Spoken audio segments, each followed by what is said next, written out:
Marcus. पृथ्वी से अलग एक ऐसी खूबसूरत दुनिया जहां के लोगों के पास जादू तो नहीं, लेकिन उससे भी बढ़कर शक्तियों का खजाना था, जिसके जरिए यहाँ हर कोई मार्कस पर अपनी हुकूमत चाहता था। यहाँ जो सबसे शक्तिशाली होता था वो कानून बनाता था और कमजोरों को उस कानून को मानना पड़ता था। मार्कस के सबसे जाने माने साम्राज्यों में से एक था ओहान साम्राज्य, और ओहान साम्राज्य का एक बड़ा खास शहर था मेसोडोरिया शहर। मेसोडोरिया शहर के खुले से मैदान में आज सैकड़ों लोगों की भीड़ जमा थी। ये सभी शक्ति स्तंभ के जरिए अपनी अपनी शक्तियों के सितारों को परखना चाहते थे। इस स्तंभ पर 9 सितारे थे, जिन्हें पाकर ही आप शक्तियों के अगले रैंक पर जा सकते थे। ध्रुव 3 साल पहले शक्ति स्तंभ पर 9वें सितारे को पा चुका था, लेकिन अचानक उसकी शक्तियां तीसरे सितारे पर आकर रुक गईं, और तभी से ध्रुव वापस से 9वें सितारे को पाने के लिए मेहनत कर रहा था। अपनी इसी शक्ति के सितारे को परखने के लिए ध्रुव सैकड़ों लोगों की भीड़ में खड़े होकर अपनी बारी का इंतजार कर रहा था। अपने दोनों हाथों की मुट्ठी को बंद कर ध्रुव ने खुद को भरोसा दिलाते हुए कहा, इस साल मैंने जी तोड़ मेहनत की है। इस बार मेरी शक्तियां जरूर 9वें सितारे तक फिर से पहुंचेंगी, जरूर पहुंचेंगी। आज मैं 0 रैंक से आगे बढ़कर एकलव्य बन के रहूंगा। तभी एक घोषणा सभी के कानों में गूंजी, और अब अपनी शक्तियों को परखने वाले अगले शख्स का नाम है ध्रुव।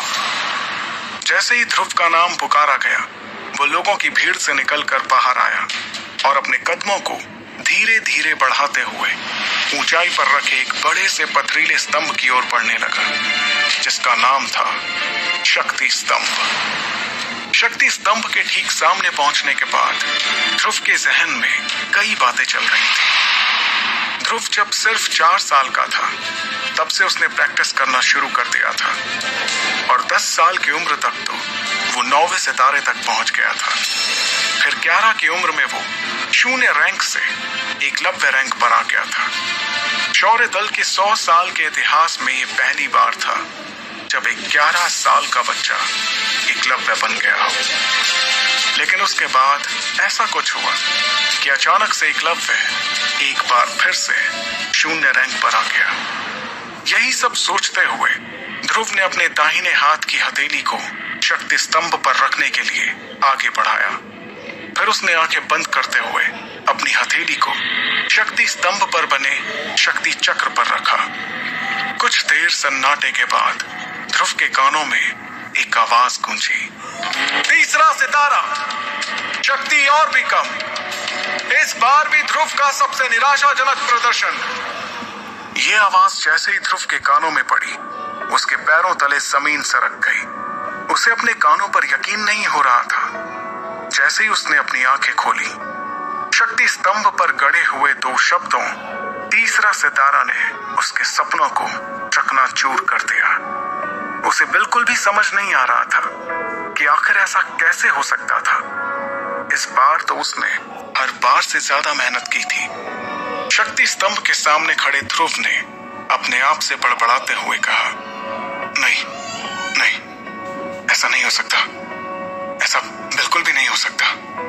खुद से नाराज ध्रुव ने दोबारा 2 से 3 बार अपनी हथेली को शक्ति स्तंभ पर रखकर देखा, लेकिन हर बार उसे अपनी आंखों के सामने वही सितारा दिखाई दे रहा था, जिसने पिछले 3 सालों से उसकी रातों की नींद छीन रखी थी।